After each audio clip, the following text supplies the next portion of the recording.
430 సంవత్సరాలు ఇశ్రాయేలీలు ఇనప సంకెళ్ళ వంటి బానిసత్వంలో ఉన్నప్పుడు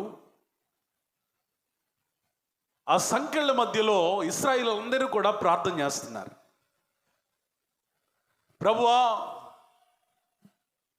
ఈ బానిసత్వాన్ని నువ్వు చూడటం లేదా? మమ్మల్ని విడిపించేవారు ఎవరు అని కన్నీళ్లు విడుస్తున్నారండి ఇశ్రాయేలీలు. ఒకటి కాదు, రెండు కాదు, 430 సంవత్సరాలు ఒక జాతి అంతా ఐగుప్తు వశంలో ఉండిపోయింది. వారిని ఆదరించేవారు లేరు, ప్రేమించేవారు లేరు. కానీ వారి కన్నీరును చూస్తున్న దేవుడు వారి ప్రార్థనను ఆలకించాడు. మోషేని ఇశ్రాయేలీలకి ఒక విమోచకునిగా, రక్షకునిగా, ఆత్మీయ నాయకునిగా లేపి ఆద్యంతము ఆయనకు మహిమకరముగా, ప్రజలకు ఆశీర్వాదకరంగా మోషే నాయకత్వాన్ని దీవించాడు. మోషే నాయకత్వంలో దేవుడు చేయని అద్భుతం ఏముంది చెప్పండి? నీళ్లు రాలేదా? ఆహారం రాలేదా? మాంసం రాలేదా? సముద్రాలు చీలిపోలేదా? యుద్ధాలు గెలవలేదా? What not? మోషే నాయకత్వంలో జరిగిన అద్భుతమే లేదు. అంతలా తన ప్రజలను నడిపించిన గొప్ప నాయకుడు మోషే. మోషే అవసాన కాలంలోనికి వచ్చినప్పుడు నా తర్వాత ఎవరు నాయకులు అవుతారో అని బాధపడతా ఉన్నప్పుడు సాక్షాత్తు దేవుడే మోషేతో చెప్పిన మాట, మోషే, నూను కుమారుడని యెహోషువ ఆత్మ నింపుదల కలిగిన వాడు, ఆత్మ పొందినవాడు, నీ తర్వాత అతను నాయకుడు అవుతాడని మోషేని ధైర్యపరిచినప్పుడు మోషే మనస్ఫూర్తిగా మరణించాడు. మోషే తర్వాత ఆ ఆధ్యాత్మిక నాయకత్వం యెహోషువకి అప్పగించబడింది.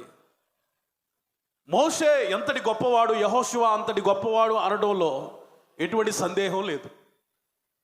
ఈ యెహోషువ జీవితంలో లేకపోతే సేవా పరిచర్యలో దేవుడు యెహోషువని హెచ్చించాలనుకున్నాడు, ఘనపరచాలనుకున్నాడు, గౌరవపరచాలనుకున్నాడు.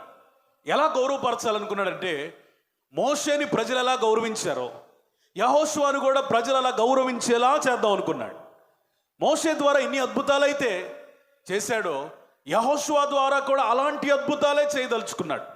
మోషేని ఎంత బలంగా వాడుకున్నాడో యెహోషువను కూడా అంతే స్థాయిలో బలంగా వాడుకోవాలని దేవుడు ప్రణాళిక సిద్ధం చేశాడు. ఈ ప్రణాళికలో భాగంగా ప్రజలందరి ఆశీర్వాదం కొరకు దేవుడు చేసిన ఒక అద్భుతం ఏంటంటే యోర్దాను ఏకరాశిగా నిలిచిపోవడం. దేవునికి స్తోత్రం చెప్పండి. యోర్దాను ఏకరాశిగా నిలిచిపోవటం. కనాను వెళ్ళాలి, యోర్దాను ఆటంకంగా ఉంది. యోర్దాను దాటితే ఎరుకో ఉంది. ఇవన్నీ దాటుకుంటూ దాటుకుంటూ దాటుకుంటూ దాటుకుంటూ వెళ్ళి కనానుకు వెళ్ళాలి. ఇప్పుడు కనానుకు వెళ్ళాలంటే ఏది ఆటంకంగా ఉందయ్యా అంటే యోర్దాను. యోర్దాను బహుబలంగా ప్రవహించే ఒక నది. దీని ప్రవాహానికి అడ్డుకట్ట ఎవరూ వేయలేరు. అంతటి బలమైన ప్రవాహం కలిగినటువంటి యోర్దాన్. కానీ దేవుడు యెహోషువతో చెప్తున్నాడు, మీరు నడిస్తే ఆ యోర్దానుని కూడా నేను ఏకరాశిగా మార్చబోతున్నాను. స్తోత్రం. మీరు గనక నా మీద విశ్వాసం ఉంచి అడుగులు వేయటం ప్రారంభిస్తే ఆ యోర్దాను కూడా బలమైన ప్రవాహం కలిగింది కూడా బలహీనమై దాని ప్రవాహం ఆగిపోతుంది. ఎత్తు చోట నుంచి ప్రవహించేది అక్కడ ఆగిపోతుంది అని యెహోషువను ధైర్యపరిచాడు దేవుడు. యెహోషువ ఆ ధైర్యాన్ని పొంది ఆ యోర్దానును దాటడానికి సూచనలు చేస్తున్నారు. లేవీలు, యాజకులు మందసాన్ని మోస్తూ ఉన్నారు. యాజకులు దాని వెంట వెళ్తా ఉన్నారు. ప్రజలు ఆ మందసాన్ని వెంబడిస్తూ ఉన్నారు. దూరము నుండి వెంబడిస్తూ ఉన్నారు. యెహోషువ వారందరూ నడిపిస్తూ ఉన్నాడు. అక్కడ జరిగిన అద్భుతం ఏంటో తెలుసా? యాజకుల అరకాళ్ళు తగలగానే ప్రవాహముగా వచ్చే ఆ యోర్దాను ఏకరాశిగా మారింది. స్తోత్రం చెప్పండి, గట్టిగా చెప్పాలి, హల్లెలూయా. అప్పుడు యెహోషువకి దేవుడు ఏం చెప్పాడంటే, యెహోషువకి దేవుడిచ్చిన ఆలోచన ఏంటంటే,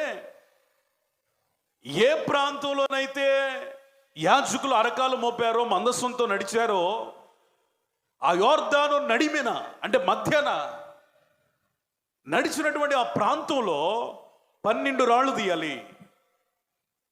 ఒక్కొక్క గోత్రం నుంచి ఒక రాయి తీయాలని ఒక్కొక్క గోత్రం నుంచి ఒక మనిషిని ఏర్పాటు చేశాడు కేవలం రాయి తీసుకోవడానికి. ఇప్పుడు 12 గోత్రాల నుంచి 12 మంది వచ్చారు. 12 మంది 12 రాళ్ళు ఏరుకున్నారు. ఈ రాళ్ళు ఏరుకున్న తర్వాత కొంత దూరం వెళ్ళిన తర్వాత దేవుడు ఇచ్చినటువంటి ఆలోచన చొప్పున ఆ రాళ్లను నిలబెట్టారు. 12 రాళ్ళు. ఎన్ని రాళ్ళు చెప్పండి? 12 రాళ్లను నిలబెట్టారు. యెహోషువ ఆలోచనాత్మకంగా చూస్తున్నాడు, దేవుడు మాట్లాడుతున్నాడు. ఈ 12 రాళ్ళు ఏ రాళ్ళు అంటే జ్ఞాపకార్థమైన రాళ్ళు. ఏ రాళ్ళు? జ్ఞాపకార్థమైన రాళ్ళు, మెమోరియల్ స్టోన్స్, జ్ఞాపకార్థమైన రాళ్ళు. ఎందుకయ్యా ఇవి జ్ఞాపకం? ఎందుకు ఈ 12 రాళ్ళు ఎందుకు జ్ఞాపకార్థమైనవి? ఈ రాళ్ల ద్వారా మేమేమి జ్ఞాపకం చేసుకోవాలి అనుకుంటారేమో. ఈ రాళ్లను చూసినప్పుడు మీకేం కలగాలయ్యా అంటే యెహోషువ గ్రంథంలోనే 4వ అధ్యాయం తీస్తే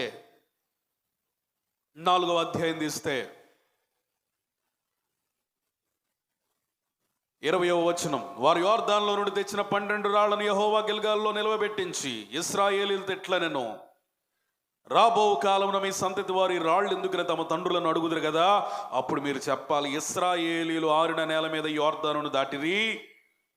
ఎట్లనగా యెహోవా బాహుబలమైనది భూనివాసులందరూ తెలుసుకున్నటకు, మీరెల్లప్పుడు మీ దేవుడైన యెహోవా యందు భయభక్తులు నిలుపుటకు, మేము దాటి వరకు మీ దేవుడైన యెహోవా తానే మా ఎదుట ఎర్ర సముద్రం ఎండ చేసినట్లు మీరు దాటి వరకు మీ ఎదుట యొర్దాను నీళ్ళు ఎండ చేసినని చెప్పి ఈ సంగతి వారికి తెలియపరచను. ఈ 12 రాళ్లను నిలబెట్టి యెహోషువ ప్రజలందరితో చెప్తున్నాడు, ప్రజలారా వినండి, ఇశ్రాయేలీయులారా వినండి, దేవుడు నాకేం చెప్పాడో మీకు చెప్తున్నాను. ఈ రాళ్ళు నిలబెట్టమన్నాడు, నిలబెట్టాను.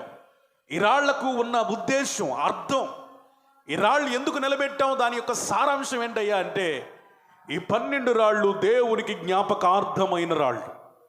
ఈ 12 రాళ్ళు ఎందుకు జ్ఞాపకార్థమైనవి అంటే కొన్ని తరాలు పోయిన తర్వాత కూడా ఇప్పటి వరకు నిలిచెను అని వ్రాయబడింది బైబిల్లో. ఈ 12 రాళ్ళు అంటే ఎప్పటి వరకు నిలిచెను? ఇప్పటి వరకు నిలిచెను. కొన్ని తరాలు పోయిన తర్వాత మన బిడ్డలు అడుగుతారు, ఈ రాళ్ళు ఎందుకు నానా, ఈ రాళ్ళు ఎందుకు తాతయ్య అని అడిగినప్పుడు మీరు చెప్పాలి, అరే ఈ రాళ్ళ అని కూర్చోబెట్టుకొని చెప్పండి. ఏమని చెప్పాలి తెలుసా? మా దేవుడు, మన దేవుడు ఆరిన నేల మీద నడిపించాడు, నదిని రహదారిగా మార్చాడని చెప్పాలి. దేవునికి స్తోత్రం చెప్పండి. నదిని రహదారిగా మార్చాడని చెప్పండి. ఇంకా ఏం చెప్పాలయ్యా అంటే దేవుని బాహుబలం తక్కువ కాలేదు. మోషేగా తోడుగా ఉన్నప్పుడు ఎంతటి బాహుబలం ఉందో, మోషే నడిపించినప్పుడు ఎంతటి బాహుబలం ఉందో, మోషే సారథ్యంలో ప్రజలు నడిపించినప్పుడు ఎంతటి బాహుబలం ఉందో, మోషేతో అద్భుతాలు చేయించినప్పుడు ఎంతటి బాహుబలం ఉందో, అదే దేవుడు యెహోషువ కాలంలో అదే బాహుబలంతో కార్యాలు చేశాడు. ప్రజలు మారుతారు, నాయకులు మారుతారు, సేవకులు మారుతారు, విధానాలు మారచ్చు, కానీ దేవుని శక్తి మారదయ్యా, దేవుని బలము మారదయ్యా, దేవుని హస్తంలో ఉన్న శక్తి మారదని చెప్పడానికే ఈ 12 రాళ్ళు అని చెప్పాడు. ఇంకా ఏం చెప్పాలయ్యా అంటే ఈ రాళ్లను ఎప్పుడైతే చూశారో, మీ సాక్ష్యాన్ని ఎప్పుడైతే వింటారో ప్రజలకి ఆటోమేటిక్గా ఏం కలగాలంటే భయము కలగాలి. ఎందుకో తెలుసా? వీరు ఆరాధించే దేవుడు బాహుబలము కలిగిన దేవుడు, వీరు ఆరాధించే దేవుడు అద్భుతాలు చేయి దేవుడు, వీరు ఆరాధించే దేవుడు సృష్టిని శాసించగలిగిన దేవుడు, వీరు ఆరాధించే దేవుడు నదులను ఏకరాశిగా నిలపగలిగిన దేవుడు, వీరు ఆరాధించే దేవుడు పూరేళ్లను కురిపించగలిగిన దేవుడు, వీరు ఆరాధించగలిగిన దేవుడు ఎర్ర సముద్రాన్ని చీల్చిన దేవుడు, వీరు ఆరాధించే దేవుడు బండ నుండి నీటిని రప్పించిన దేవుడు, వీరు ఆరాధించే దేవుడు పరలోకము నుండి మన్నాను కురిపించే దేవుడు, వీరు ఆరాధించే దేవుడుకు సమమైన దేవుడు ఇంకొకడు లేడని ప్రజలు అర్థం చేసుకున్నట్లుగా భయము రావాలి. చప్పట్లు కొట్టి దేవుని నామాన్ని మహిమపరచండి గట్టిగా, హల్లెలూయా. అంత మాత్రమే కాదు, మీరు చెప్పాలి, మేము ఈ నది దాటేంత వరకు కూడా ఒక్క చుక్క నీటి బొట్టు కూడా మా మీద పడలేదు. ప్రజలందరూ నదిని దాటేంత వరకు కూడా ఆ నది అలా ఆగిపోయింది. మన దేవుడు నదులను ఆపగలిగిన దేవుడయ్యా అని మీ పిల్లలతో మీరు చెప్పాలి. అందుకే ఈ 12 రాళ్ళు అన్నాడు. దేవునికి స్తోత్రం చెప్పండి. ఈరోజు ఒక మాట చెప్పనా, ఈ 2020 సామాన్యమైంది కాదు. గొప్ప గొప్ప గాయకులను తీసుకుపోయింది, మంచి మంచి శాస్త్రవేత్తలను తీసుకుపోయింది, గొప్ప గొప్ప విద్యాధికులను తీసుకుపోయింది, అందగత్తెలను అందగాళ్ళను తీసుకుపోయింది, మీడియాలో గొప్ప గొప్ప విలేకరులను తీసుకుపోయింది. ఒకళ్ళు కాదండి, అందరినీ తీసుకుపోయింది. అంటే ఈ సంవత్సరం ఎలాంటిదంటే ఒక యొర్దాను వంటిది. ఎలాంటిది చెప్పండి? ఒక యోర్దాను వంటిది. ఈ యోర్దానులో అనేక మంది మునిగిపోయారు, సజీవులుగా లేరు, వాళ్ళందరూ మృతులైపోయారు, వారి జీవం కాలగర్భంలో కలిసిపోయింది. కానీ దేవుని కృప చొప్పున, చెప్పాలి అందరు నోరు తెరిచి చెప్పండి, దేన్ని బట్టి? పరిశుద్ధతను బట్టి అంటే దేవుడు ఒప్పుకోడండి, ప్రార్థన బట్టి అంటే దేవుడు ఒప్పుకోడండి, నా నీతి నా మంచితనం అంటే అసలు నో నెవర్ దేవుడు ఒప్పుకోడు. ఈ 2020లో మనం బ్రతుకున్నామంటే మన నీతి ఇంకేదో కాదు, కానీ కేవలము ఆయన కృప మాత్రమే మనల్ని బ్రతికించింది. స్తోత్రం చెప్పండి. ఎంతోమంది వృద్ధాప్యలో ఉన్న తల్లులు ఉన్నారండి, కానీ ఈరోజు సజీవులు ఎందుకున్నారు? చిన్న పిల్లలు చనిపోయారండి, యవ్వనస్తులు చనిపోయారండి, నడి వయస్కులు చనిపోయారండి, వృద్ధాప్యలో ఉన్న వాళ్ళు చనిపోయారండి. అద్భుతమైన గొప్ప అతిశయంతో నేను చెప్పే మాట ఏంటంటే, తూర్పు పాలెములో దేవుడు ఈ యొక్క వ్యాధి చేత ఎవరిని తీసుకుని పోలేదు. ఈ తెగులు సమయంలో మన గ్రామము చుట్టూ దేవదూతలను దేవుడు కంచెగా వేశాడు. చప్పలు కొట్టి స్తోత్రం చెప్పండి, గట్టిగా కొట్టాలి. హల్లెలూయా. ఈ 2020 అనేది ఒక యోర్దాను వంటిది.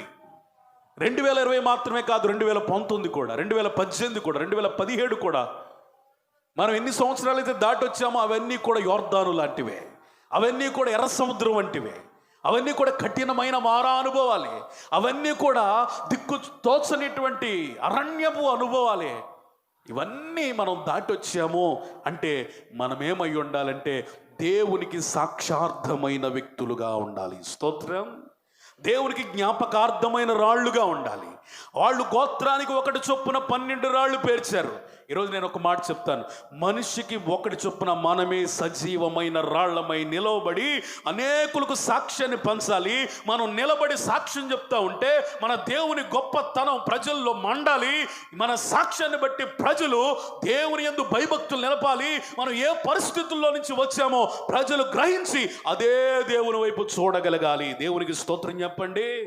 ఎన్ని సాక్ష్యాలు చెప్పారండి. ఇంకా సమయం ఇస్తే ఇంకా చెప్పడానికి ప్రేరేపించబడే వాళ్ళు ఉండేవాళ్ళేమో నాకు అనిపిస్తుంది, కానీ సమయం లేక నేను అంత సాహసాన్ని గుడిగట్టలేకపోయాను. కానీ ఎన్ని సాక్ష్యాలండి.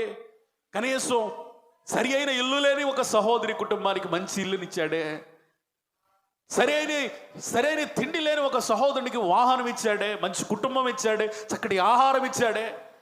చనిపోతాడేమో, నా కుటుంబంలో ఒక విషాద వార్త వినాల్సి వస్తుందేమో అనుకున్న ఒక యవ్వనస్తుని గుండెను తెప్పరెల్ల చేశాడు దేవుడు.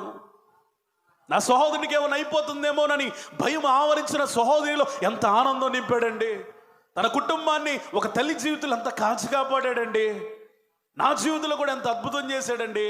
ఒకటి కాదు, ఈరోజు మనం అందరం నిలబెడితే ప్రతి ఒక్కరు ఒక సాక్షార్థమైన రాయే. స్తోత్రం చెప్పండి. ప్రతి ఒక్కరిని నిలబెట్టి ఒక వాస్తవానికి సాక్ష్యం చెప్పించాలి. ప్రతి ఒక్కరు కూడా ఒక సాక్ష్యార్థమైన రాయి. ఈ రాళ్ళు చూసినప్పుడు ఏం కలగాలంటే, అన్ని విషయాలు నేను చెప్పలేను, కానీ ఒక విషయం చెప్పడానికి నేను ప్రయత్నం చేస్తాను ఈ టైంలో ముగించడానికి. మన దేవుని బాహుబలము తక్కువ కాలేదు. పక్కన వాళ్ళకి చెప్పండి, మీ కుడి చేతినిచ్చి, మన దేవుని బాహుబలం మనకు తక్కువ కాలేదని చెప్పండి. దేవుని బాహుబలం తక్కువ కాలేదు. ఈరోజు దేవుని బాహు ఏం చేయగలదండి? దేవుని బాహు ఏం చేయగలదు? ఒకసారి నెహెమ్యా గ్రంథము తీద్దాం. 1వ అధ్యాయం, నెహెమ్యా గ్రంథము 1వ అధ్యాయం 10వ వచనం చదవండి త్వరగా.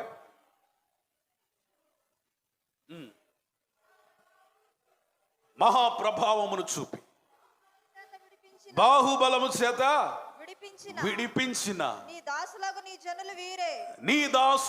ఈ జనులు వీరే. స్తోత్రం చెప్పండి. నెహెమ్యా గ్రంథంలో వ్రాయబడిన మాట ఏంటో తెలుసా?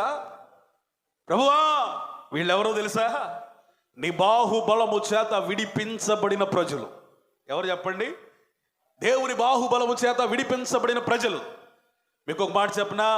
వాక్యం బోధించి నేనైనా, వాక్యం వింటున్న నీవైనా, దేవుని బాహుబలము చేత విడిపించబడిన వాడవే. స్తోత్రం చెప్పండి. ఏంటండి అసలు ఎన్ని శ్రమలు అనుభవించారో తెలుసా వాళ్ళు? ఇశ్రాయేలు శ్రమలు ఎంత వర్ణనాతీతం. నేనంటాను, మీ ఇంట్లో ఒక వ్యక్తి కనుక ఒక దేశానికి వెళ్ళిపోయి, ఒక పరాయి దేశానికి వెళ్ళిపోయి 1 సంవత్సరం అయితే కడుపు నిండా అన్నం తినగలవా? గంట నిండా నిద్రపోగలవా? ఒక జాతే వెళ్ళిపోయిందండి. ఎవరికి చెప్పుకోవాలి వీళ్ళు బాధ?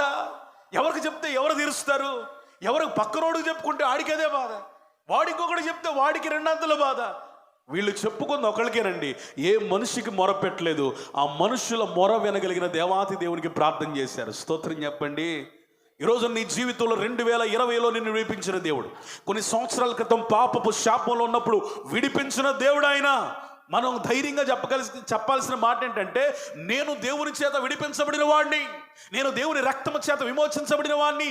దేవుని బాహువే, దేవుని హస్తబలమే నన్ను విడిపించింది తప్ప వేరేది కాదు. 2013 సంవత్సరం డిసెంబర్ 26వ తారీఖున నేను బాగా సంగీత పరిచర్యలో బలంగా వాడబడుతున్నటువంటి దినాలవి. నెలలో చూస్తే దాదాపుగా 20-25 రోజులు తీరిక లేకుండా సువార్తలో, అంటే సంగీత పరిచయలు కీబోర్డ్ వాయించడానికి వెళ్ళేవాడిని. అన్సీజన్లో సైతం 15-20 రోజులు, అదే సీజన్ అయితే 25 నెల రోజులు కూడా, ఒక్కరోజు కూడా తీరిక లేనిటువంటి పరిస్థితుల్లో దేవుడు నన్ను బలంగా వాడుకున్నటువంటి తరుణం. నిద్ర లేదు, ఏం జరిగిందో తెలియదు. నాకు మంగళగిరి దగ్గర పెట్రోల్ కొట్టించుకోవటమే తెలుసు. తర్వాత ఒక భయంకరమైనటువంటి యాక్సిడెంట్ జరిగింది. ఎక్కడ తేలానో తెలుసా? కాజా దగ్గర తేలాను. నాకేం అర్థం కావట్లేదండి. నేను ఎందుకు ఇక్కడ ఉన్నాను అంటున్నాను. ప్రజల్ని ఒక వింతగా చూస్తూ ఉన్నాను. ఆ రాత్రి నన్ను ఎన్ఆర్ఐకి తీసుకువెళ్ళారు.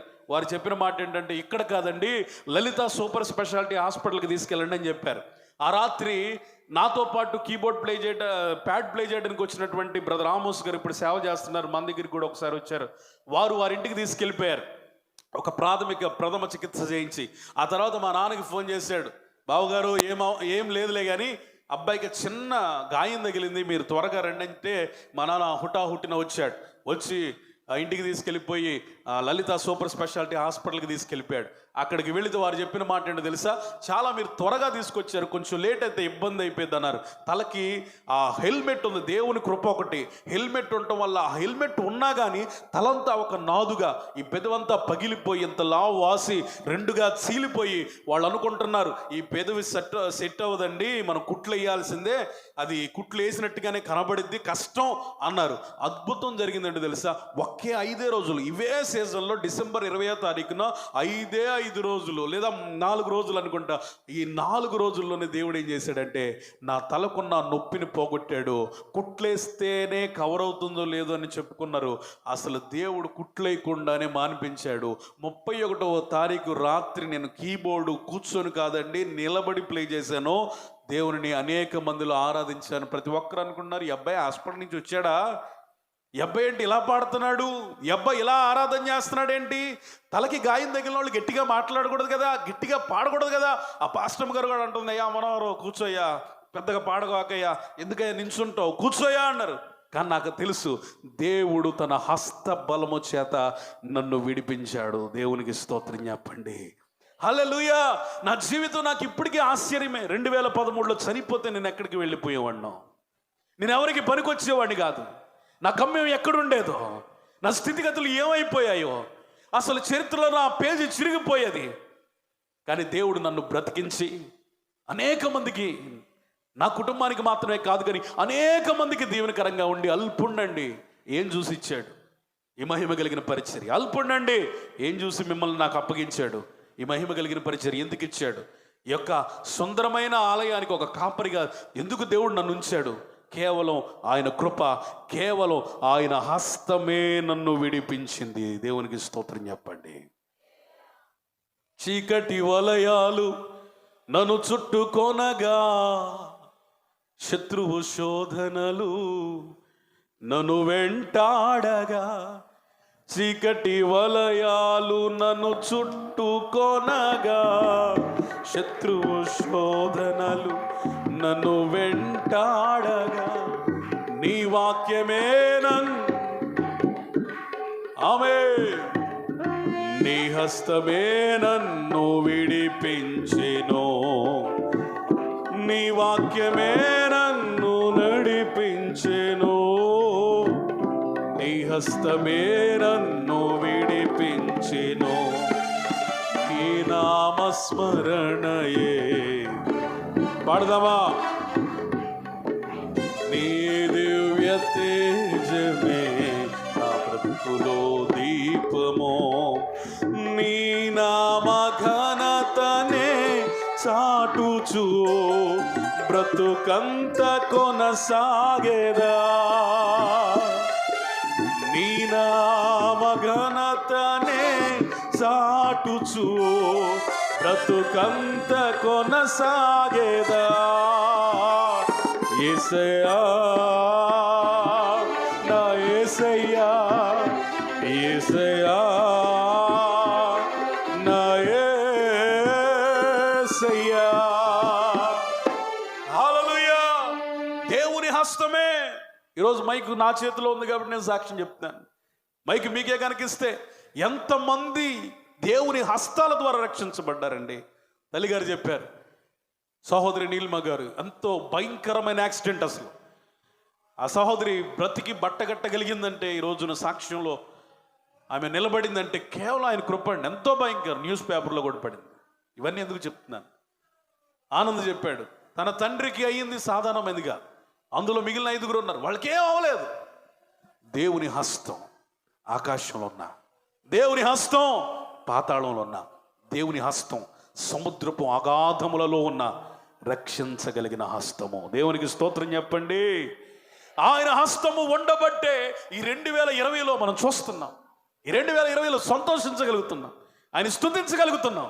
అయితే ఒక మాట, ఏ హస్తం నిన్ను విడిపించిందో, ఏ హస్తం నిన్ను నడిపిస్తుందో, ఏ హస్తం నిన్ను భద్రపరుస్తుందో, ఆ హస్తంలోనికి నువ్వు వస్తే దేవుడు నీకున్న పాపపు కట్లన్నిటినీ విడిపిస్తాడు.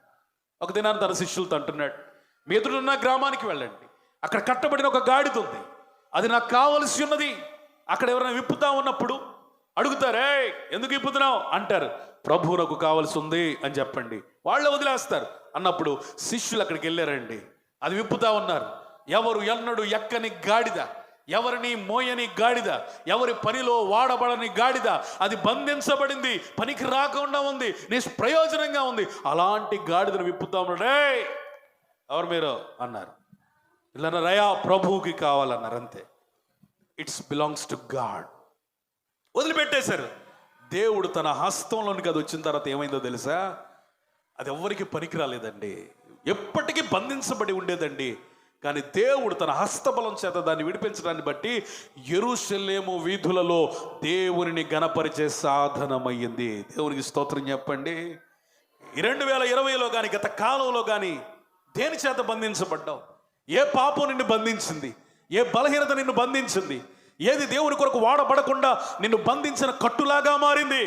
ఈ రాత్రి వేళ ఒక సేవకునిగా చెప్తున్నాను, నువ్వు ప్రభువుకు కావలసినటువంటి గాడిదవి. దేవునికి స్తోత్రం. నువ్వు ప్రభువుకి అవసరమైన వ్యక్తివి. నువ్వు ప్రభు కొరకు వాడబడాల్సిన సాధనానివి. నువ్వు దేవుని కొరకు విరివిగా బలముగా వాడబడాల్సినటువంటి దేవుని పనిముట్టు అని ప్రకటిస్తా ఉన్నాను. అపోస్తలుడైన పౌలు ఒకప్పుడు కట్టబడ్డాడు. ఎవరి చేత? రాజకీయవేత్తల చేత. ఒకప్పుడు కట్టబడ్డాడు. ఎవరి చేత? స్వంత ఇచ్ఛల చేత. ఒకప్పుడు కట్టబడ్డాడు మతము చేత. కానీ దేవుడు విడిపించన్నాడు, నిన్ను నేను పౌలుగా మార్చేస్తానన్నాడు, నిన్ను వాడుకుంటాను అన్నాడు, నా నామం నువ్వు భరించాలని చెప్పాడు, అనేక మంది ఎదుట నువ్వు నాకు సాక్షిగా ఉండాలని చెప్పాడు. ఎప్పుడైతే ఆ మాట చెప్పాడో పౌలు దర్శనం మారిపోయింది, పౌలు జీవితం మారిపోయింది, పౌలు సాక్ష్యం మారిపోయింది. ఒకప్పుడు హింసకుడు, నువ్వు దోషకుడు, నువ్వు హానికరుణ్ణి అని చెప్పాడు. ఇప్పుడు ఏం చెప్తున్నాడు తెలుసా? ఇప్పుడు నాకు సంఘ భారము పెరిగింది. దేవునికి మహిమ కలుగును గాక. సౌలును మార్చిన దేవుడు, పౌలుగా మార్చిన దేవుడు నీ జీవితాన్ని మార్చేస్తాడు, అద్భుతంగా మార్చేస్తాడు. రా, ఈ 2020 నీకు ఒక కృప, 21 అనేది నీకు ఒక కృప ఇప్పటి వరకు కాచి కాపాడాడు. ఇంకా నువ్వు మారు మనసు లేకుండా ఉన్నట్లయితే ఒక మాట చెప్తున్నా, మిమ్మల్ని భయపెట్టాలని కాదు, కానీ 2020లో జస్ట్ శ్రమలు ప్రారంభించబడ్డాయి. ఒక మాట చెప్పనా, దేవుడు వచ్చే ముందట శ్రమలు పెరుగుతానే ఉంటాయి. విన్నారా? దేవుడు వచ్చే ముందు భూకంపాలు పెరుగుతానే ఉంటాయి, కరువులు పెరుగుతానే ఉంటాయి, తెగుళ్ళు పెరుగుతానే ఉంటాయి, మందు లేని వ్యాధులు పెరుగుతానే ఉంటాయి. వాటికి మనం భయపడాల్సిన అవసరం లేదు. యేసయ్య చెప్పాడు, ఇలాంటి వార్తలు మీరు విన్నప్పుడు ఏం చేయాలట? మీ తలలు పైకెత్తుకోండి. స్తోత్రం చెప్పండి. ఏం చెప్పాడు? Corona, double corona, triple corona ఎన్నొచ్చినా దేవుడు మనకిచ్చినటువంటి ఒక ధైర్యం ఏంటో తెలుసా? మీ తలలు పైకెత్తుకోండి. మీరు వ్యాధికి బంధించబడిన వాళ్ళు కాదు. ఒకవేళ వ్యాధి చేత చనిపోయినా మిమ్మల్ని నరకానికి తీసుకెళ్ళదు అది. ఎందుకో తెలుసా? ఆ వ్యాధిలో నుండి దేవుడు నిన్ను విడిపిస్తాడు. ఒకవేళ నువ్వు మరణమైనా నువ్వు పరలోకానికి వెళతావు తప్ప నరకానికి వెళ్ళవు. అయితే వ్యాధుల గురించి కాపాడబడడానికి దేవుడు కాదండి, ఆ నరకం నుంచి విడిపించబడడానికి దేవుడు అవసరమై ఉన్నాడు. దేవునికి స్తోత్రం చెప్పండి. ఇంకొక మాట చెప్తాను. 1 దినవృత్తాంతంలో 4వ అధ్యాయం 9వ ఒకసారి ఇది చదవండి. యెషయా గ్రంథం 45:12 చదవండి. Isaiah chapter 45 verse 12. యెషయా 45:12. భూమిని కలుగు చేసిన వాడు నీవే,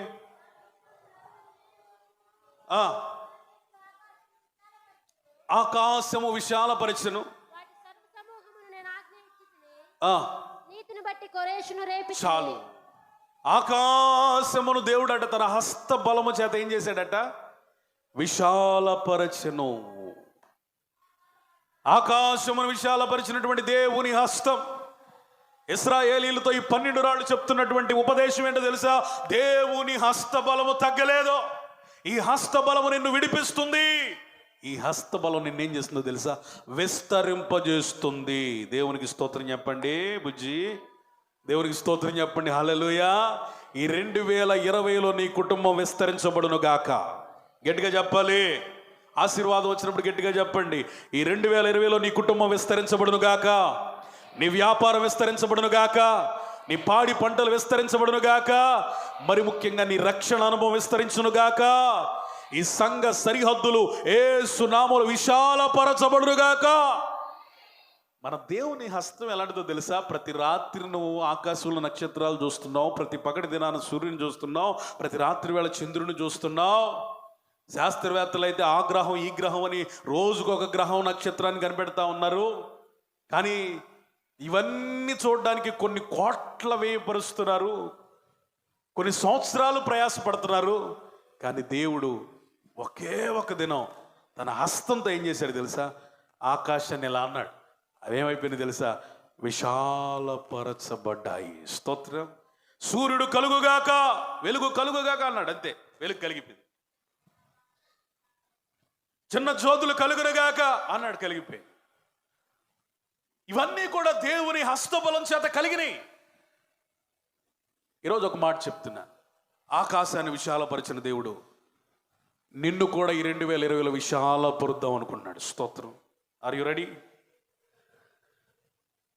అందుకని ఎబ్బేజు ప్రార్థన చేస్తున్నాడు. 1 దినవృత్తాంతంలో 4వ అధ్యాయం.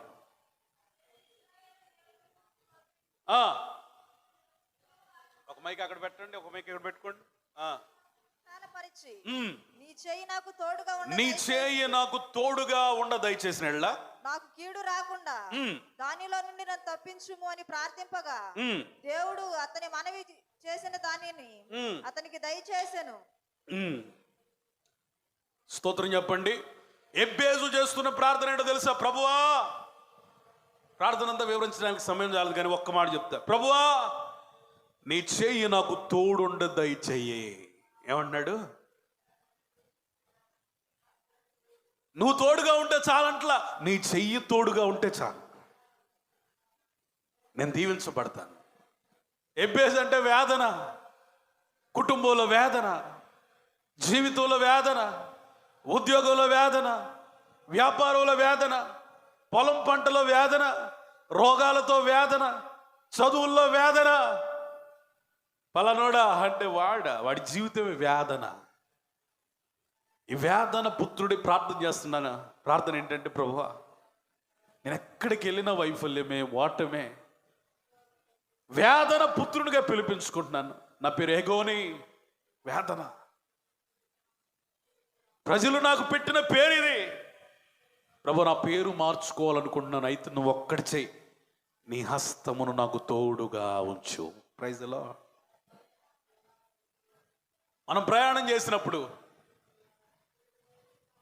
ఏం చేస్తాం? పిల్లల చేతులు పట్టుకుంటాం. కారణం ఏంటంటే తెలుసా? మన నుండి వాళ్ళు విడిపోకూడదని. మనం ప్రయాణం చేసేటప్పుడు మనం గట్టిగా హత్తుకుంటాం. కారణం ఏంటంటే వాళ్ళు వెళ్ళిపోకూడదని. ఈ హస్తము మనల్ని ఏం చేస్తుందంటే విశాలపరుస్తుంది. ఒక కుమారుడు వచ్చి తండ్రి దగ్గరికి వచ్చి తన బాధను వెళ్ళగొక్కున్నప్పుడు ఆ తండ్రి ఏం చేస్తాడు తెలుసా? వెంటనే తన చేతులు తన మీద వేసుకుని కౌగిలించి ముద్దు పెట్టుకుంటాడు. నేనున్నాను రా నీకు అంటాడు, అంతే. ఈరోజు ఒక తండ్రి తన కుమారుడి మీద జాలి పడినట్లుగా మనందరి మీద జాలి పడుతున్న దేవుడు చెప్తున్న మాట, ఆయన హస్తం ఉంటే చాలు, మనం ఎక్కడైనా విశాలపరచబడతాము. స్తోత్రం. నీ చదువుల విశాలపరచబడతావు, నీ ఉద్యోగాల విశాలపరచబడతావు, సంఘంలో విశాలపరచబడతావు. నువ్వు అడుగు పెట్టిన ప్రతి స్థలము అది విశాలం అయిపోయింది అంతే. యోబు ప్రార్థన చేస్తున్నాడయ్యా. యోబట ఎక్కడ కాలేస్తే అది ఎక్కడ పడినట్టుందట? నేతిలో పడ్డట్టుందట. దేవునికి స్తోత్రం చెప్పండి. ఏమండి, నేతిలో పడటం అంటే ఏంటి? అసలు నేతిలో కాలు పెడతామా, మనం చెయ్యి పెడతామా? చెప్పండి, చెప్పాలి మీరు. నేతిలో చెయ్యి పెడతామా, కాలు పెడతామా? చెయ్యి ఎందుకు పెడతాం? అన్నంలో కలుపుకొని తిందామని. మరి కాలు పడిందంటే అర్థం ఏంటి? యోబు ఇంట్లో ఎంత నెయ్యి ఉందో దేవునికి స్తోత్రం చెప్పండి. మనం ఒక ఉంగరం ఉంటే దాన్ని 4-5 సార్లు చూసుకుంటాం, కనబడాలని ఇలా అంటాం. ఒక చైన్ ఉంటే ఈ గుండి పని చేయదు అనమాట, ఎట్లా వచ్చేసిద్ది? ఎందుకు? ఏమైపోయింది చెప్పండి? కొంచెం బంగారు. కానీ సొలొమోన్ ఎంత విస్తరింపజేశాడంటే ఇల్లంతా బంగారమే, ఆయన కట్టిన ఆలయం బంగారమే. స్తోత్రం చెప్పండి. ఈరోజు మన జీవితంలో కూడా దేవుడు ఏం చేయాలనుకున్నాడు? కొద్ది కొద్దిగా కాదు. వెండి బంగారాల గురించి నేను మాట్లాడట్లా, ఉదాహరణ చెప్పాను. కొద్ది కొద్దిగా కాదు, నీ ఆత్మీయ జీవితం పట్టజాలనంతగా. స్తోత్రం. ఎలా చేయబోతున్నాడు? పట్టజాలనంతగా విశాలపరచబోతున్నాడు. God is going to spread your life. ఒక దినాన దేవుడు మంచి ప్రసంగం చెప్తా ఉంటే అనేకులు శ్రద్ధగా వింటూ ఉంటే, ఈలోపు అయ్యా వాళ్ళు బోధ విని విని విని అలసిపోయారు నాయన, వాళ్ళకి భోజనం పెడితే వెళ్ళిపోతారు, నీ బోధ బాగా ఉంది, చాలా మంది ఉజ్జీవించబడుతున్నారు, వారికి ఆహారం పెడితే బాగుంటుందండి, మీరే పెట్టమన్నాడు. అందులో ఒకడు వెతికి, ఒక శిష్యుడు 5 రొట్టెలు 2 చేపలు తీసుకుని వచ్చాడు. ఈ 5 రొట్టెలు 2 చేపలు ఎప్పుడైతే దేవుని చేతిలోనికి వెళ్ళాయో, దేవుడు ఏం చేశాడంటే వాటిని చేతిలోనికి తీసుకుని ఆకాశమందున్న ఆసీనుడైన దేవుని వైపు ఎత్తి ప్రార్థన చేసి స్తుతులు చెల్లించి పంచండి అన్నాడు. అంతే. ఏమండి, మన ఊహకు అందిద్ది అది? ఆలోచించండి, అదేమన్నా మాయా మంత్రమా? ఒక్కసారి ఆలోచించండి, నిజముగా మన ఊహకు అంది అద్భుతమైనది. అవి అంటండి పంచుతా ఉంటే తరగకుండా వస్తా ఉన్నాయంట, పంచుతా ఉంటే తరగకుండా వస్తా ఉన్నాయట. 5,000 మంది కంటే పైగా తినగా ఒక్కొక్క అపోస్తలునికి, ఒక్కొక్క శిష్యునికి ఒక్కొక్క గంప మిగిలింది. దేవుడు ఇందుకు మూలంగా మీకు చెప్తున్నటువంటి పాఠం ఏంటంటే, దేవుని చేతిలోనికి నువ్వు వస్తే, స్తోత్రం చెప్పండి, ఆయన హస్త బలమునకు నీవు అప్పగించుకుంటే నీ బలం పనిచేయదు. 2020లో పని చేయాల్సింది నా బలం కాదు, నీ బలం కాదు, దేవుని బలమే. ఆమెన్ చెప్పండి. నా హస్తం కాదు, మీ హస్తం కాదు. ఎవరి హస్తం పనిచేయాలా? దేవుని హస్తమే. ఆయన హస్తం ఏం చేస్తుందట? బలపరుస్తుంది, విస్తరింపజేస్తుంది. 5 రొట్టెలు 2 చేపల్ని వేలాది మంది తినగా ఇంకా ఇంకా ఇంకా ఇంకా ఇంకా తింటానే ఉన్నారు. నీ ఇంట్లో దరిద్రం విలయ తాండవం చేస్తుందా? దేవుని చేతులు పెట్టు, నీ జీవితాన్ని పెట్టు. అసలు నీ ఇంట్లో అసమాధానం ఏలుబడి చేస్తుందా? దేవుని చేతిలోనికి రా. నీ ఇంట్లో ఒక భయంకరమైన శాపం ఏలుబడి చేస్తుందా? దేవుని చేతిలోనికి రా. ఎబ్బేజు ప్రార్థన చేసినట్లుగా నువ్వు ఇది మొదలుకొని ప్రార్థన చేయగలిగితే, దేవుని చేతిలోనికి నువ్వు రాగలిగితే, ఎబ్బేజును సంతోషంతో నింపిన దేవుడు, విశాలపరిచిన దేవుడు నిన్ను కూడా విశాలపరచును గాక. ఆమెన్. ఇంకా దేవుని హస్తం ఏం చేయగలుగుతుందయ్యా? మొదటి సమయాలు గ్రంథము ఇది చదవండి, నిర్గమాకాండం 15 చదవండి. నిర్గమాకాండం 15వ అధ్యాయం 6వ వచనం. Exodus chapter 15 verse 6. యెహోవా నీ దక్షిణ హస్త బలమునందే అతిశయించును. యెహోవా నీ దక్షిణ హస్తము, నీ దక్షిణ హస్తం శత్రువులను చితకగొట్టును. దేవునికి గట్టిగా స్తోత్రం చెప్పండి. గట్టిగా చెప్పండి, ఇది కాదు, ఇంకా గట్టిగా స్తోత్రం చెప్పండి. దేవుని హస్తబలం ఏం చేస్తుందంటే శత్రువుని చితకగొడుతుంది, శత్రువుని చితకగొడుతుంది.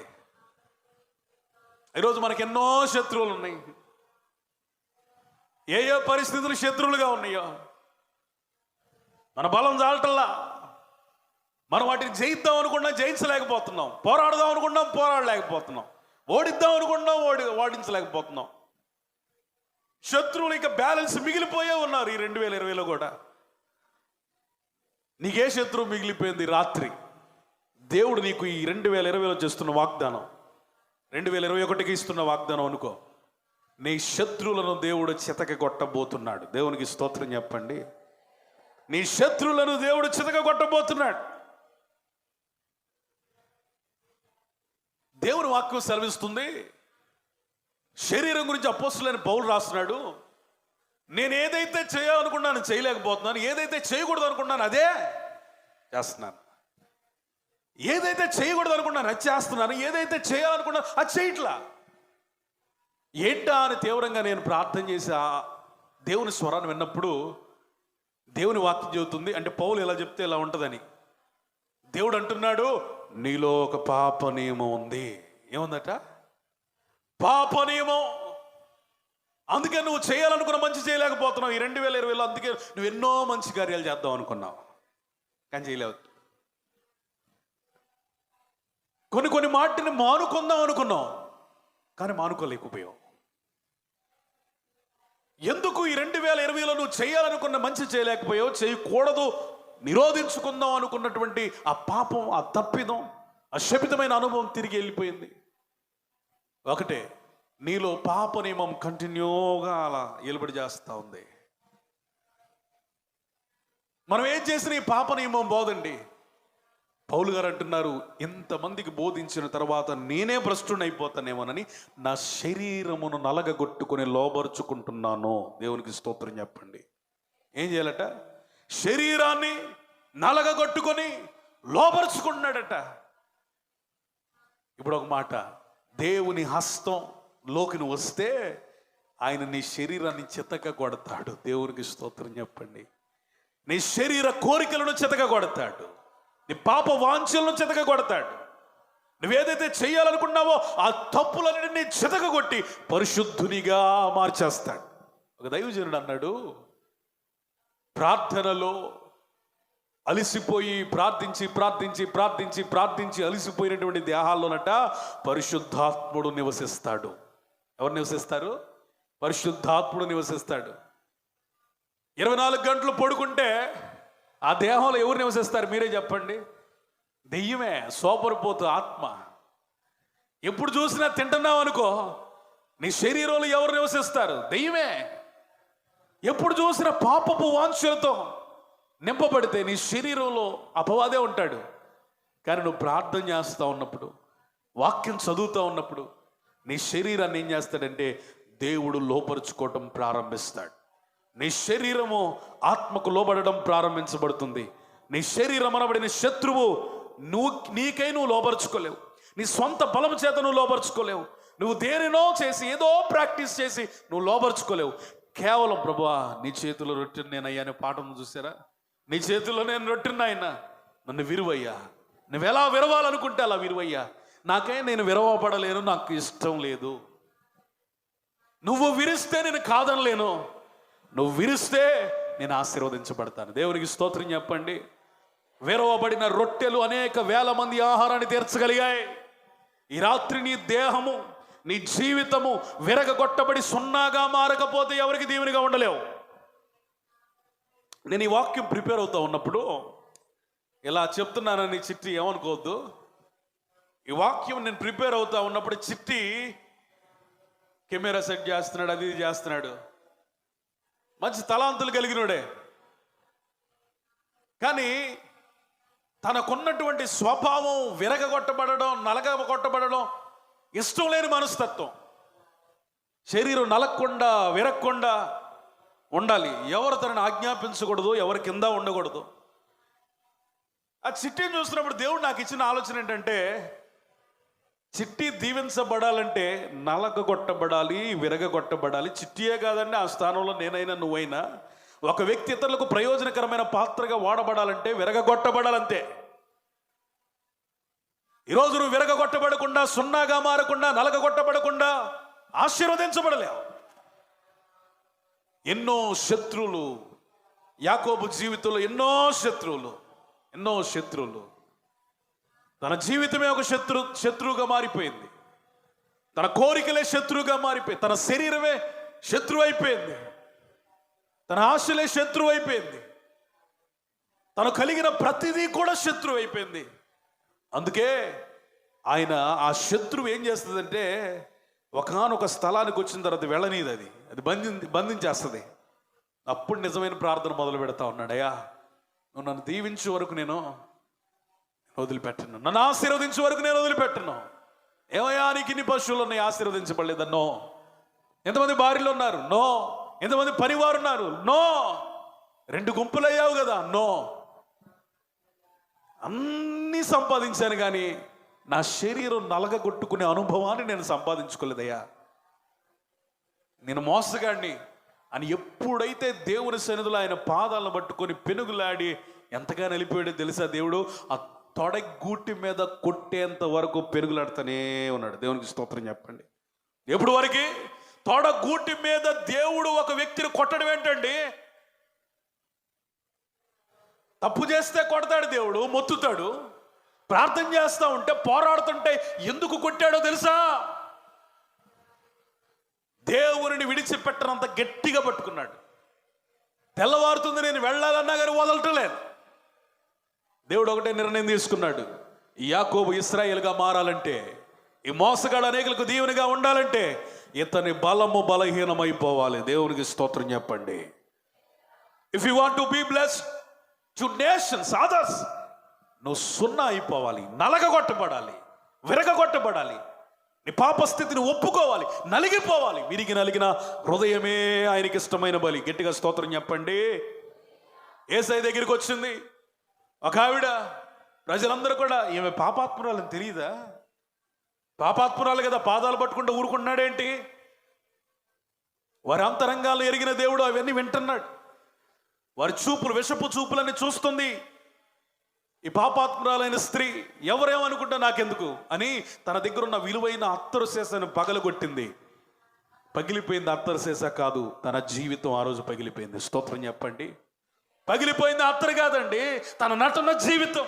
పగిలిపోయింది అత్తరు సీసా కాదండి, తన పాత జీవితం. పగిలిపోయింది తన అత్తర సీసా కాదండి, విలువ లేని జీవితం పగిలిపోయి ఆ విలువైన పరిమళం వంటి జీవితం ప్రారంభించబడింది. దేవునికి స్తోత్రం చెప్పండి. గట్టిగా చెప్పు. పరిమళించేనే నా సాక్ష్య జీవితమే, పరిశుద్ధాత్ముడు నన్ను నడిపించుచున్నందునే పరిమళించెనే నా సాక్ష్య జీవితమే, పరిశుద్ధాత్ముడు నన్ను నడిపించుచున్నందునే పరిశుద్ధాత్మలో ఆనందించేద హర్షధ్వనులతో, హర్షధ్వనులతో పరిశుద్ధాత్మలో ఆనందించేద హర్షధ్వనులతో, హర్షధ్వనులతో అత్యున్నత సింహాసనముపై ఆసీనుడా, దేవదూతలు ఆరాధించు పరిశుద్ధుడా. హల్లెలూయా. ఆ దినాన పరిమళించడానికి, తన జీవితం అంతటి ఆశీర్వాదకరంగా మారడానికి, పరిశుద్ధతను సంతరించుకోవడానికి కారణం ఏంటంటే ఆ రోజు పగిలిపోయింది. ఆమె జీవితం పగిలిపోయింది, నలిగిపోయింది. ఆమె క్యారెక్టర్ అంతా, పాతదంతా పక్కన పడేసింది, అది దేవుడికి ఇచ్చేసింది. దేవుడు పరిమళ శ్వాసన వంటి జీవితాన్ని ఇచ్చాడు. ఈరోజు మనం దేవుని హస్తాల్లోకి వస్తే ఆయన ఏం చేస్తాడు తెలుసా? మన శత్రువును చితకగొడతాడు. గట్టిగా స్తోత్రం చెప్పండి. నీ శత్రువును చితకగొట్టే సంవత్సరం అని 2021 జ్ఞాపకం చేసుకోవాలని ఒక దైవజనునిగా దేవుని యొక్క ఆత్మతో మిమ్మల్ని బలపరచడానికి ఇష్టపడతా ఉన్నాను. మొదటి సమూయేలు గ్రంథం 15:6, 1 Samuel chapter 15 and 6 verse 6. మొదటి సమూయేలు 15:6 చదవనమ్మా.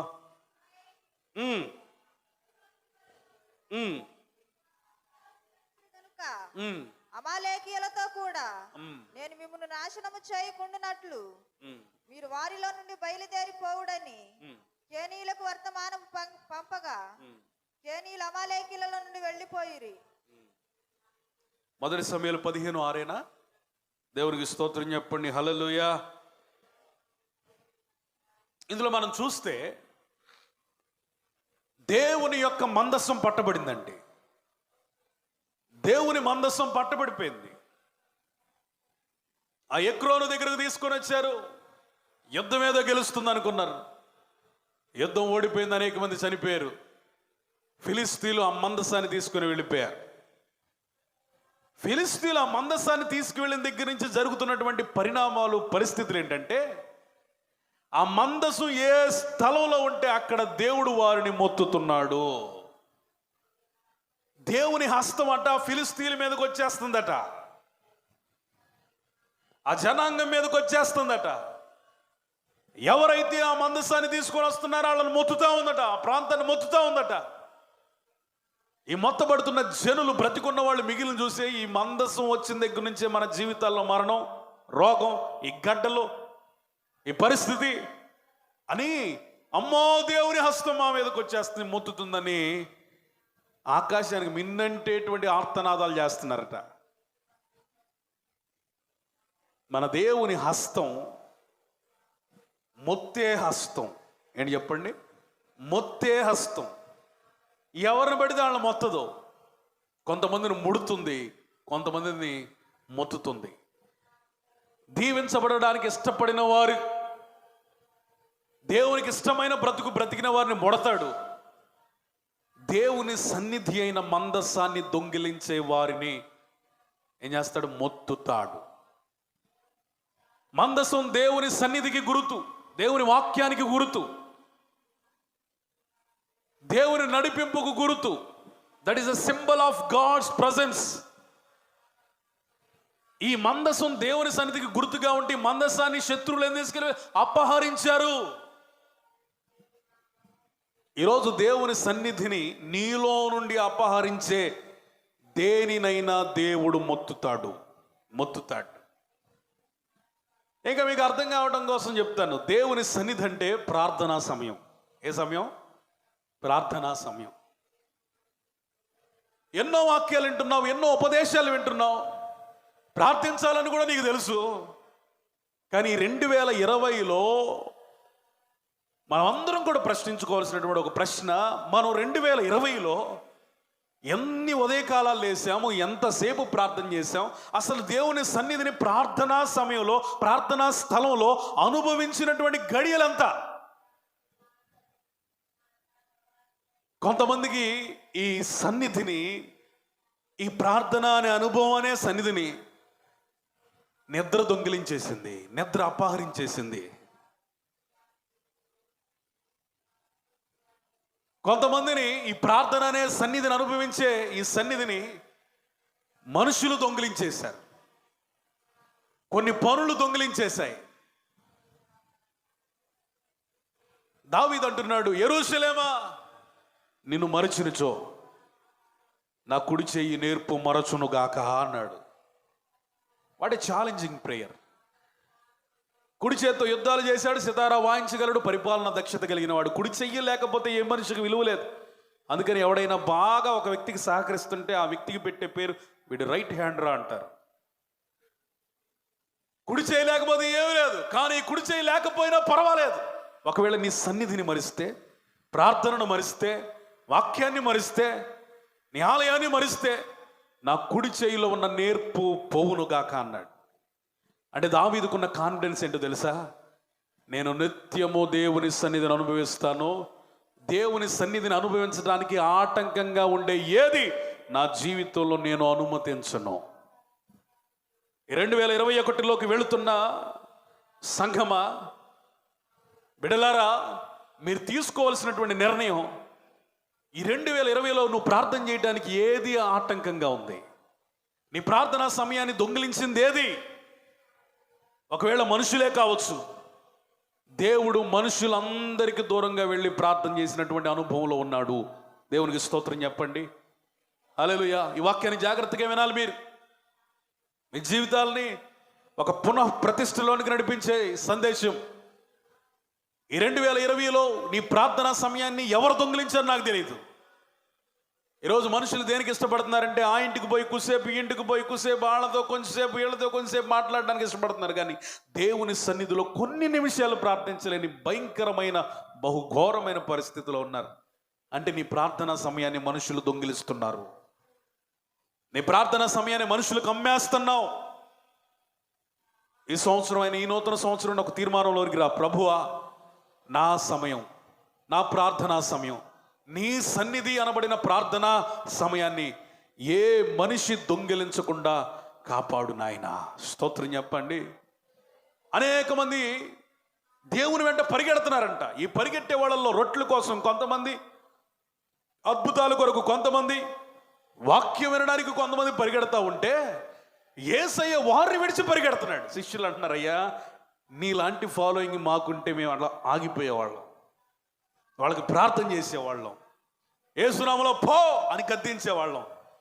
మాకే అద్భుతాలు చేసేవారు ఉంటే నువ్వు ఒకసారే చేసావు, మేము ప్రార్థించిన ప్రతి చోట ఇక భోజనాలు పెట్టే పని లేదు, ఇక ప్రసంగం చెప్పిన ప్రతి చోట రొట్టెలు పంచేవాళ్ళం అని అనుకున్నట్టుగా ప్రజలందరూ యేసయ్యతో అంటున్నారు. కానీ ఆ శిష్యులు అంటున్నారు, కానీ యేసయ్య వాళ్ళందరినీ విడిచిపెట్టిపోయి వెళ్ళిపోయాడు. ఎక్కడికి వెళ్ళాడు తెలుసా? ఒంటరిగా ప్రార్థించడానికి. దేవునికి స్తోత్రం చెప్పండి.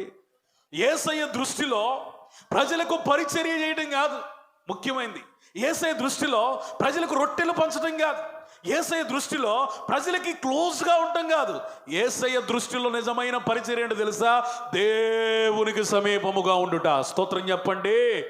ఈరోజు what is the real ministry in your life? నీ జీవితంలో అద్భుతమైన పరిచర్య మనుషులకు చేయి, మంచిదే. మనుషులకు చేసిన దానికంటే దేవునికి ఎక్కువ చేయి, అది ఇంకా మంచిది, గొప్పది, ఎవరు తీసివేయలేనిది, ఎన్నడో తీసివేయలేనిది. దేవునికి స్తోత్రం చెప్పండి. హల్లెలూయా. మార్తమ్మ ఏం చేసింది? దేవుని చేర్చుకుంది. అది కూడా ఒక పరిచర్య అనుకుంది. కానీ మరియమ్మ ఏం చేసింది? దేవుని దగ్గరికి వెళ్ళిపోయింది. దేవునికి స్తోత్రం చెప్పండి. 2020 మొత్తం మార్తలాగా పరిచర్య చేసేవేమో, అది నేనైనా నువ్వైనా ఎవరైనా సరే మన పరిచర్య మార్తలాగా ఉందేమో. ఇది మొదలుకొని 2021లో మరియమ్మ పరిచర్య ప్రారంభించబడును గాక. దేవునికి స్తోత్రం చెప్పండి. ప్రజల దగ్గర గడిపే పరిచర్య కాదు, ప్రజలకు చేసే పరిచర్య మాత్రమే కాదు. మాట జాగ్రత్తగా వినాలి. ప్రజలకు చేసే పరిచర్య మాత్రమే కాదు. అంటే ఎందుకు ఈ మాట చదువుతున్నారంటే మనం దేన్ని అతిగా తీసుకోకూడదు, బ్యాలెన్స్డ్గా వాక్యాన్ని పాటించాలి. అంటే పాస్టర్ గారికి లేకపోతే సంఘంలో పరిచర్య చేయకుండా ప్రార్థన ప్రార్థన ప్రార్థన అనమని కాదు. నిజమైన ప్రార్థన పరిచర్యలా ప్రేరేపిస్తుంది. కానీ నిజమైన పరిచర్య ప్రార్థనతో ముడిపెట్టుకుని ఉంటుంది. దేవునికి స్తోత్రం చెప్పండి. ఈ సంవత్సరంలో నువ్వు నిజమైన పరిచర్య చేయాలి. దేవునికి మహిమ కలుగును గాక.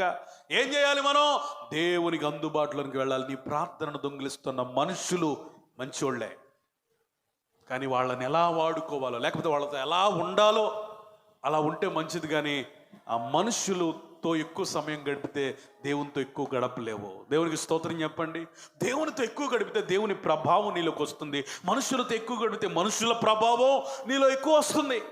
దేవునితో ఎక్కువ గడిపిన మోషేకి దైవిక ప్రభావం ఆవరించింది. మనుషులతో ఎక్కువ గడిపినటువంటి అహరోనుకి మనుషుల ప్రభావం ఆవరించింది. అందుకని అతడు ఏం చేస్తున్నాడు అర్థం కాలేదు. నీలో వివేకం కోల్పోవడానికి కారణం, దర్శనం కోల్పోవడానికి కారణం, ఏం చేస్తున్నావు అర్థం కాకపోవడానికి కారణం, ఏం మాట్లాడుతున్నావు అర్థం కాకపోవడానికి కారణం, దర్ ఇస్ నో డెస్టినీ. ఒక గమ్యం లేని ఒక దైవికమైనటువంటి పరిస్థితి, ఎలా చెప్పచ్చు, దైవికంగా ఉన్నానులే అనుకుంటున్నావు కానీ ఒక గమ్యం లేని పరిస్థితిలో అహరోను వలె తడబడిన అడుగులు వేస్తా ఉన్నావేమో. మోషే వలె దేవునితో గడపడం ప్రారంభించు. మనుషులు నీ సమయాన్ని దొంగిలింపనివ్వకు. స్తోత్రం చెప్పండి. మందసమనబడిన ప్రార్థనా అనుభవం యేసు నామములో నిలుచునుగాక. దేవునికి స్తోత్రం చెప్పండి. ఒబేదేదోము తన ఇంటిలో కొన్ని నెలలు ఆ మందస్సు ఉంటేనే తను ఆశీర్వదించబడ్డాడు, తన ఇంటి వారు ఆశీర్వదించబడ్డాడు. ఈ 2020లో చిన్న శాంపుల్ చేయి, ఒక నెల ప్రార్థించి చూడు. నీ జీవితం 2020 12 నెలలు ఆశీర్వదించబడిన దానికంటే 2021 ఒక జనవరి నెలలోనే 2 అంతల ఆశీర్వాదం చూడబోతున్నావు. చప్పట్లు కొట్టి ప్రభు నామాన్ని మహిమపరుద్దాం. హల్లెలూయా. ఈ 2012 అంతా ప్రార్థన లేకుండా నువ్వు గడిపావు. 2020 ఈ 2021 ఒక జనవరి 30 రోజులు, రోజుకొక నీకు మనసుకు వచ్చినంతసేపు ప్రార్థన చేయి. God is going to bless you. దేవుడు నిన్ను దీవించబోతున్నాడు. ఒక వినూత్నమైన మార్పును చూడబోతున్నావు. ఒక విప్లవాత్మకమైన మార్పు దేవుడు నీలోనికి తీసుకురాబోతున్నాడు. ఎందుకో తెలుసా? ప్రార్థన లేని జీవితం, ప్రభావం లేని జీవితం, ప్రార్థన లేని జీవితం, శక్తి లేని జీవితం, ప్రార్థన లేని జీవితం, భక్తి లేని జీవితం, ఫైనల్గా చెప్పాలంటే ప్రార్థన లేని ఏ వ్యక్తి అయినా వేషధారి. దీని నుంచి మనం విడిపించబడుదుము గాక. దేవునికి స్తోత్రం చెప్పండి. దేవుని సన్నిధిని ఆటంకపరిచేవి ఏంటి? ప్రార్థన. లేమి కారణం ఏంటి? మనుషులు. ఇంకొకటి నిద్ర. దాని గురించి ఎక్కువ చెప్పను. తర్వాత ఇంకొక మాటకు వద్దాం. దేవుని సన్నిధి అనగా మందసపు అనుభవం అనగా, మందసంలో ఏముంది? దేవుని స్వహస్తాలతో వ్రాయబడినటువంటి పలకలు ఉన్నాయి. ఆ పలకలు అనగా దేవుని వాక్యం. ఈ రోజున చాలామంది వారి జీవితాల్లో వాక్యంతో గడపలేనటువంటి పరిస్థితి. ఏదో కంటికి కనబడిన ఒక వచనాన్ని చదువుకొని దేవుడు నాతో మాట్లాడాడు అని భ్రమపడుతున్నటువంటి ఒక అధపాతాళానికి తొక్కబడినటువంటి జీవితాలు. వాక్యం నీ జీవితాన్ని ఏం చేస్తుందో తెలుసా? ప్రభావంతో నింపుతుంది. ఈ వాక్యానికి ఆటంకంగా ఉన్నది ఏదో తెలియదు. కొంతమంది ఇంటర్నెట్లో గంటలు గంటలు గడుపుతారు, వాక్యం ఒక అధ్యాయం చదవరు. ఫోన్ పట్టుకొని గంటలు గంటలు గడుపుతారు, వాక్యం వారి జీవితంలో ఉండదు. లేకపోతే ఇంకేదో మనుషులతో గంటలు గంటలు గడుపుతారు, వాక్యం లేదు. ఈరోజు ఈ 2021లో మీరు ఒక తీర్మానం తీసుకోండి, బైబుల్ని సంవత్సరంలో పూర్తి చేయాలని. దేవునికి స్తోత్రం చెప్పండి. ఏదో ఉద్రేకంగా కొన్ని రోజులు లేదా కొన్ని వారాలు చేసి ఆపేయటం కాదు. నేను ఒక మాట చెప్తున్నాను, ఒక నిజమైన మార్పు 2021లో సంఘంలో కనబడాలి. గట్టిగా ఆమేన్ చెప్పండి. చదువు రాని వాళ్ళు ఆసక్తి కలిగి, చదువు వచ్చిన వాళ్ళ దగ్గరికి వెళ్ళి నువ్వు రోజుకు ఒక అధ్యాయం వినో, నువ్వు చదవద్దు, రోజుకు అధ్యాయం వినో, దేవుడు నిన్ను బలపరుస్తాడు. ఎవరైతే నేనే పరిచర్య చేయలేకపోతున్నాను సంఘంలో అనుకున్న వాళ్ళతో పరిశుద్ధాత్ముడు మాట్లాడుతున్న మాట, నీకు ఈ 2021లో దేవుడు ఇస్తున్న పరిచర్య ఏంటో తెలుసా? చదువు రాని వారి దగ్గరికి వెళ్ళి రోజుకు ఒక అధ్యాయమైనా చదువు. దేవునికి స్తోత్రం చెప్పండి. చదువు రాని వారి దగ్గరికి వెళ్ళి, వాళ్ళు నిన్ను పిలిచినా పిలవకపోయినా వాళ్ళలో ఒక దేవుని వాక్యపు మంటను మండించడానికి నీవు చదువు వచ్చినాడు కదా, బైబిల్ తీసుకొని వెళ్ళి రోజుకు ఒక అధ్యాయం వినిపించు. అదే నువ్వు దేవునికి చేసేటువంటి పరిచర్య. దేవునికి స్తోత్రం చెప్పండి. హల్లెలూయా. ఈరోజు దేవుని సన్నిధి అనగా ఆదివారం, సండే సర్వీస్. ఈరోజు లెక్క పెట్టుకో, ఈ 12 నెలల్లో మొత్తం ఎన్ని వారాలు ఉంటాయి? 56 52 చెప్పండి అమ్మా. ఇన్ని వారాల్లో ఎన్ని వారాలు దేవుని సన్నిధికి వచ్చావు? ఫంక్షన్ అని మానేసావు, పెళ్ళని మానేసావు, ఇల్లు కట్టుతున్నానని మానేసావు, ఇంటి పని అని మానేసావు, ఎవరో పిలిచారని మానేసావు, ఇంకేదో మానేసావు. ఫంక్షన్ ఉంది, మందిరానికి రాలేకపోతున్నాను అనే స్థాయిలో నుండి మందిరం ఉంది, ఏ ఫంక్షన్కి వెళ్ళను ఆదివారం అనే తీర్మానంలోనికి రావాలి. పెళ్ళుంది అందుకే మందిరానికి రాలేదు అని సాకు చెప్పడానికి బదులు ఈ 2021లో మందిరం ముందు ఏ పెళ్ళి నాకు పెద్ద అవసరం కాదు. Praise the Lord. ఆత్మీయులు బాధపడతారనో, ఇంకెవరో ఏదో అనుకుంటారనో ఆదివారం మానొద్దు. ఎందుకు తెలుసా? దేవుని సన్నిధిలో ఒక దినము గడుపుట 1000 దినముల కంటే శ్రేష్టమైనది. దేవునికి స్తోత్రం చెప్పండి. ఇంకొక మాట చెప్పి మనం అందరం నిలబడబోతున్నాం. ఒకసారి అందరు నిలబడి మాటలంటే ఇంకెంత ఆశీర్వాదం.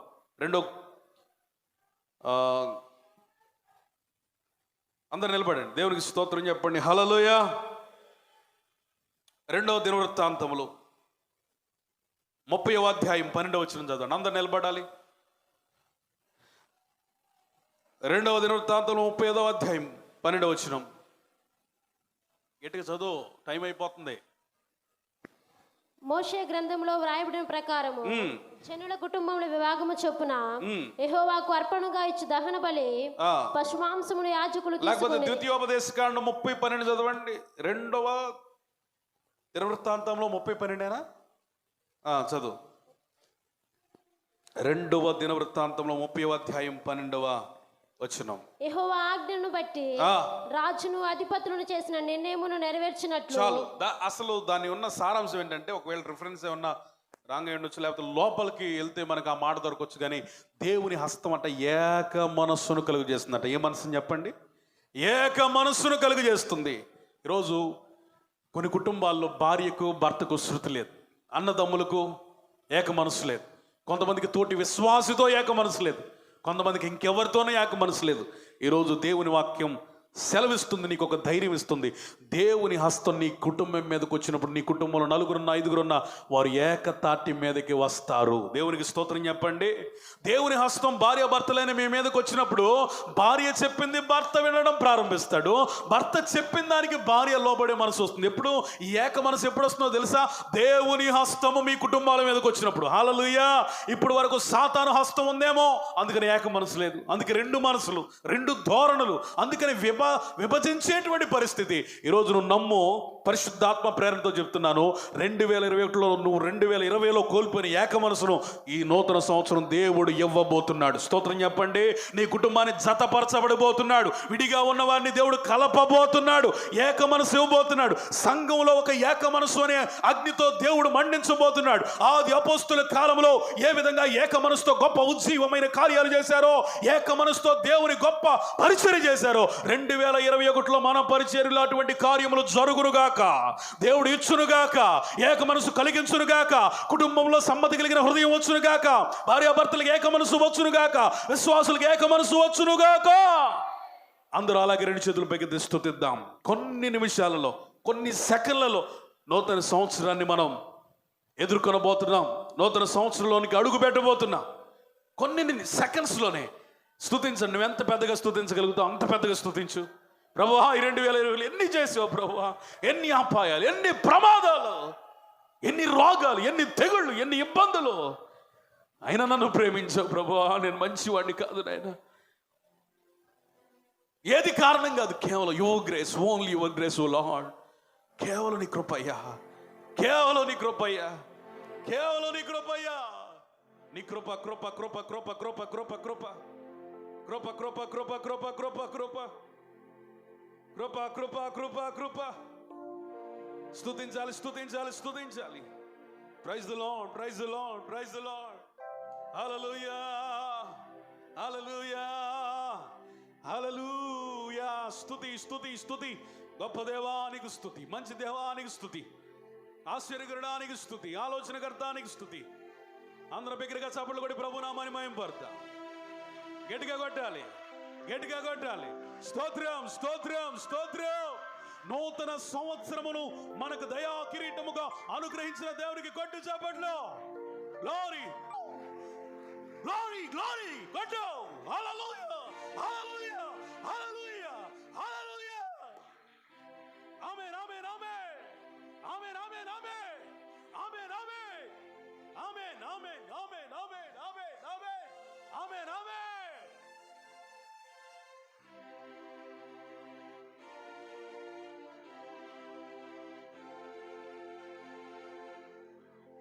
We wish you a happy new year.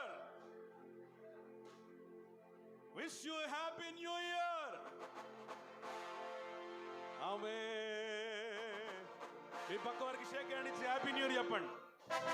Happy new year my dear brother. God bless you. Happy new year 2021. Glory, hallelujah, hallelujah, hallelujah. స్తోత్రం, స్తోత్రం.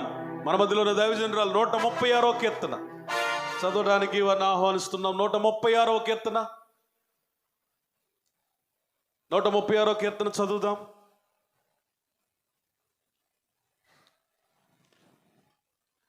నూట 36వ కీర్తన. హల్లెలూయా.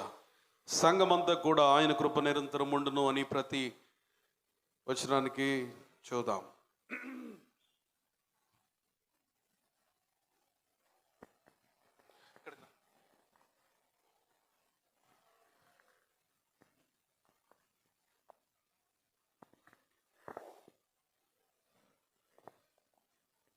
నూట 36వ కీర్తన 523వ పేజ్. 136వ కీర్తన మొదటి నుంచి చివరి వరకు చదువుకుందాం. యెహోవా దయాళుడు, ఆయనకు కృతజ్ఞతాస్తుతులు చెల్లించుడి. ఆయన కృప నిరంతరం ఉండును.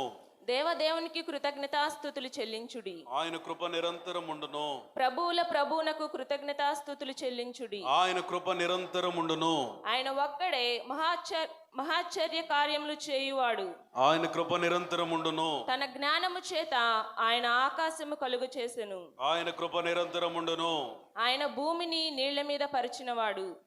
ఆయన కృప నిరంతరముండును. ఆయన గొప్ప జ్యోతులను నిర్మించినవాడు. ఆయన కృప నిరంతరముండును. పగటి నేలుటకు ఆయన సూర్యుని చేసెను. ఆయన కృప నిరంతరముండును. రాత్రి నేలుటకు ఆయన చంద్రుని నక్షత్రములను చేసెను. ఆయన కృప నిరంతరముండును. ఐగుప్తు దేశపు తొలి చూలులను ఆయన హతము చేసెను. ఆయన కృప నిరంతరముండును. వారి మధ్య నుండి ఇశ్రాయేలీయులను ఆయన రప్పించెను. ఆయన కృప నిరంతరముండును. చేయి చాచి తన బాహుబలము చేత వారిని రప్పించెను. ఆయన కృప నిరంతరముండును. ఎర్ర సముద్రమును ఆయన పాయలుగా చీల్చెను. ఆయన కృప నిరంతరముండును. ఆయన ఇశ్రాయేలీయులను దాని నడుమ దాటిపోజేసెను. ఆయన కృప నిరంతరముండును. ఫరోను అతని సైన్యమును ఎర్ర సముద్రంలో ఆయన ముంచివేసెను. ఆయన కృప నిరంతరముండును. అరణ్య మార్గమున ఆయన తన ప్రజలను తోడుకొని వచ్చెను. ఆయన కృప నిరంతరముండును. గొప్ప రాజులను ఆయన హతము చేసెను. ఆయన కృప నిరంతరముండును. ప్రసిద్ధి నొందిన రాజులను ఆయన హతము చేసెను. ఆయన కృప నిరంతరముండును. అమోరీల రాజైన సీహోనును ఆయన హతము చేసెను. ఆయన కృప నిరంతరముండును. బాషాను రాజైన ఓగును ఆయన హతము చేసెను. ఆయన కృప నిరంతరముండును. ఆయన వారి దేశమును మనకు స్వాస్థ్యముగా అప్పగించెను. ఆయన కృప నిరంతరముండును. తన సేవకుడైన ఇశ్రాయేలునకు దానిని స్వాస్థ్యముగా అప్పగించెను. ఆయన కృప నిరంతరముండును. మనము దీన దశలోనున్నప్పుడు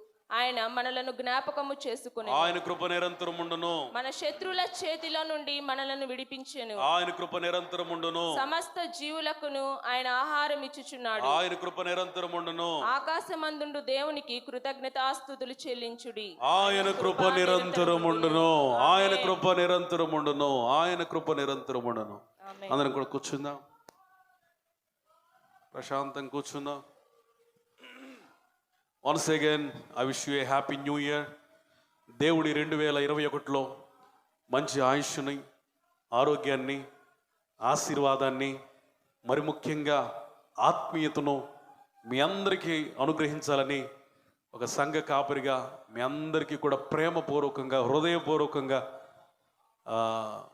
శుభాకాంక్షలు తెలియజేస్తా ఉన్నాను. అందరికీ నూతన సంవత్సర శుభాకాంక్షలు. God bless you.